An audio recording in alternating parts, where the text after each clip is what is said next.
সভাস্থল প্রস্তুত, আমরা মানসিকভাবে আমরা প্রস্তুত, আমাদের প্রচারণা, আমাদের কর্মী বাহিনী সবাই প্রস্তুত। এখন শুধু আয়োজন চলছে, মঞ্চ তৈরি, আমাদের লাইটিং, আমাদের যে কিছু সংস্কার, রাস্তা, এখানে মাঠের কিছু মাটি ফেলার ব্যাপার আছে, ইত্যাদি ইত্যাদি কর্মকাণ্ড এখন চলছে। এই নির্বাচনী জনসভার প্রস্তুতি দেখার জন্য আমরা আজকে এই টাঙ্গাইলে এসেছি।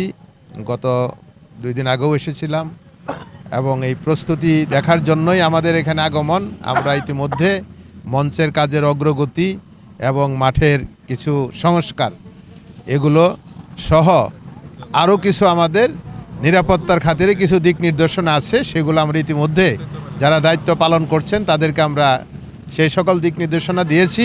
আমাদের দলের চেয়ারম্যান তারেক রহমান সাহেব টাঙ্গাইল প্রথমবারের মতো এসে ভাষণ দিবেন ঐতিহাসিক সেই দরুন বাইপাসের সাথে, এবং আমাদের নেতাকর্মীরা ওদের আগ্রহ নিয়ে অপেক্ষা করছেন আমাদের চেয়ারম্যান সাহেব কখন আসবেন।